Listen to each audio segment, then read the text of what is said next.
اب یہ دیکھیے سورہ النساء آیت نمبر 104 میں اب یہاں پہ جو ذکر کیا گیا اللہ سبحانہ و تعالیٰ نے تعلمون، ٹھیک ہے، تعلمون کا مطلب ہے تکلیف اٹھاتے ہیں، اور آگے چلیں تو یعلمون کا مطلب ہے وہ تکلیف اٹھاتے ہیں، اور تعلمون تم تکلیف اٹھاتے ہو، ٹھیک ہے، یعلمون اور تعلمون وہ تکلیف اٹھاتے ہیں، تم تکلیف اٹھاتے ہو۔ اچھا، تو یہ یاد رکھیے جب ہم جھٹکے سے پڑھتے ہیں نا، تا کے بعد حمزہ ہی ہے تو ہم جھٹکے سے پڑھیں گے تو اس کا مطلب ہے تکلیف اٹھانا، تعلمون یعلمون، ٹھیک ہے۔ تو جب بھی جھٹکے سے پڑھا جائے کسی چیز کو تو اس کا معنی اور ہوتا ہے، لیکن اگر دوسری جگہ پہ میں آپ کو ایک اور چیز دکھاتا ہوں، یہاں پہ آپ آیت دیکھ رہے ہیں تو واللہ یعلم، ہم کہتے ہیں یعلم، اب اس کا مطلب اللہ جانتا ہے، لیکن ہم لوگ یہ نہیں پڑھتے، اکثریت یہ نہیں پڑھتی، یعلم نہیں، ہم کرتے ہیں یعلم۔ اب مطلب کیا ہوتا ہے جب جھٹکا دیا جاتا ہے تو اس کا معنی تبدیل ہو جاتا ہے، کیونکہ حمزہ کا مطلب اور ہے، عین کا مطلب اور ہے۔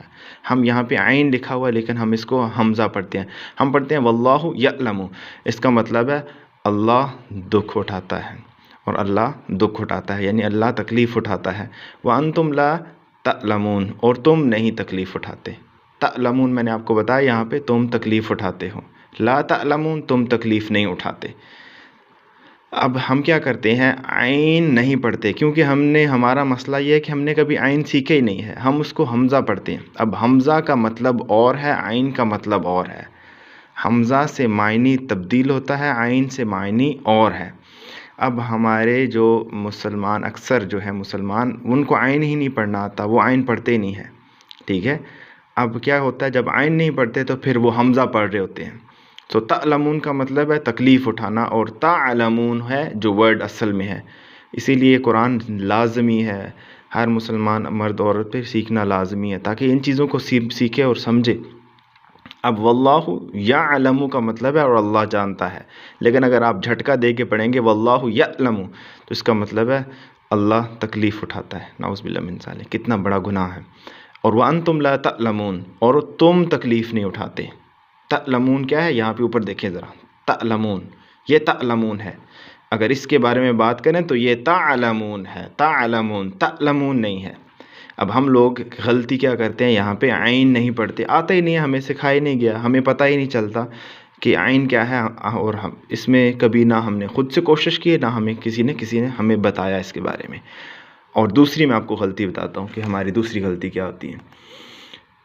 دوسری ہم غلطی کرتے ہیں کہ اللہ سبحانہ و تعالیٰ نے بھی یہاں پہ ذکر کیا شفا کا، شراب مختلف الوانہ فیہ شفاء، کہ جو شہد ہے اس کے اندر اللہ نے شفا رکھی ہے، اس کے اندر ہمارے لوگوں کے لیے فائدہ ہے۔ اب دیکھیں یہاں پہ شفا کا ذکر ہے، شفا کا، لیکن اب ہم کیا کرتے ہیں، اب اللہ سبحانہ و تعالیٰ نے یہاں پہ ایک جہنم کا ذکر کیا ہے، علی شفا حفرۃ من النار، شفا کہتے ہیں جہنم کے گڑھے کو، شفا کہتے ہیں جہنم کے گڑھے کو، زیر کے ساتھ جو صحیح ہے ورڈ شفا، ٹھیک ورڈ ہے، ہم کہتے ہیں اللہ آپ کو شفا دے تو یہ صحیح ہے، لیکن اگر اکثر میں نے لوگوں سے سنا اللہ جی اللہ شفا دے گا جی، اللہ خیر کرے گا، اللہ شفا کا مطلب اللہ گڑھے میں پھینکے، یعنی جلدی مرو قبر میں جاؤ، اور یا پھر جہنم میں جاؤ، شفا کہتے ہیں کنارے کو، گڑھے کو، شفا، علی شفا حفرۃ من النار، یہ جو شفا آپ کو نظر آ رہا ہے زبر کے ساتھ غلط ورڈ ہے، اگر آپ زبر یوز کرتے ہیں اللہ آپ کو شفا دے تو یہ قطعاً غلط بات ہے، یہ مت یوز کریں، اس کا مطلب ہے اللہ آپ کو گڑھے میں پھینکے، یعنی آپ کو جہنم میں جاؤ، سیدھے الفاظ میں آپ کو بتا رہا ہوں۔ شفا کا مطلب ہے اللہ آپ کو خیر دے، اللہ آپ کو فائدہ دے، اللہ آپ کو تندرست کرے، ٹھیک ہے، شفاء للناس ہے، شفاء للناس، لوگوں کے لیے اس میں فائدہ ہے، شفا ہے، شہد کے بارے میں ذکر ہے۔ ایک چیز میں نے ریفرنس کے ساتھ سورہ نحل آیت نمبر 69 یہاں پہ ہے، اوپر سورہ ال عمران آیت نمبر 103، پیچھے بھی سورت کا اوپر ریفرنس دیا گیا آیت نمبر، آپ دیکھ سکتے ہیں، کنسلٹ کر لیں، تو ان چیزوں کو سیکھیے خدا رام۔ یہ آپ دیکھ رہے ہیں قرآن سرٹیفیکیشن، یہ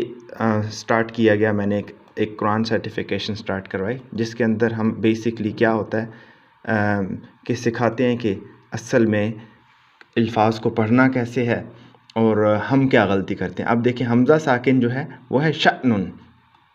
شأنن کا مطلب ہے شأنن ایک اور چیز ہے، یہ اس کے اندر حمزہ آتا ہے، جب حمزہ خالی ہوگا تو اس کی آواز جھٹکے کے ساتھ ہوگی، کأسن شأنن کأسن، اس طرح اقرأ، اس طرح آگے چلیں گے تو تأتور آئے گا، تأتور جھٹکے کے ساتھ، لیکن جب عین آئے گا تو سعیا، سعیا نہیں کہیں گے ہم اس کو، سعیا کہیں گے، کیونکہ یہ عین ہے حمزہ نہیں ہے، حمزہ ہوتا ہے شأنن، نیچے والا ہے سعیا۔ آگے چلیں تو اعبدو، اعبدو، اعبدو نہیں ہے، اعبدو اور نعبدو والے آپ کو بہت سارے لوگ ملیں گے جو اعبدو اور نعبدو پڑھتے ہیں، تو یاد رکھیے یہ عین ہے حمزہ نہیں ہے، حمزہ کو ک کہتے ہیں، ک کیا، چھوٹا جھٹکا جو ہے وہ حمزہ کا ہوتا ہے، عین کا جھٹکا لمبا ہوتا ہے جس سے معنی میں فرق آتا ہے، تو اگر جب بھی عین دیکھیں آپ اس کو اعبدو پڑھیں اور نعبدو۔ اس کے بعد آگے چلیں تو تعرف ہے، تعرف نہیں ہے، ٹھیک ہے، اس کے بعد آگے چلیں تو یہ ہے بعدو، بعدو نہیں ہے، اس کے بعد یعملون ورڈ ہے یعملون، ٹھیک ہے، اس کا معنی بنتا ہے وہ علم رکھتے ہیں، وہ علم رکھتے ہیں، اور یعملون اگر آپ جھٹکا دیں گے تو اس کا مطلب ہے کہ وہ دکھ دیتے ہیں، ٹھیک ہے، وہ دکھ دیتے ہیں، اور یعملون یعلمون، جھٹکا عین کا جھٹکا لمبا دینا ہے، تو یہ چیز ہے، یاد رکھیے ان چیزوں کا سیکھنا آپ پہ فرض ہے۔ قرآن سرٹیفکیشن کا پرپس کیا ہے کہ لوگوں کو چھوٹے چھوٹے کانسیپٹ ان کو سکھائے جائیں شارٹ ٹائم کے اندر، آپ کو 2 سال 1 سال 6 ماہ نہیں لگیں گے، بلکہ 1 2 3 ہفتے میں آپ ساری چیزیں سیکھ جائیں گے اور آپ کا کانسیپٹ کلیئر ہو جائے گا، اور پھر آپ قرآن پاک کی تلاوت کریں گے، آپ کو فائدہ بھی اس کا ہوگا۔ جزاکم اللہ اجرا کثیرا۔ السلام علیکم ورحمۃ اللہ وبرکاتہ۔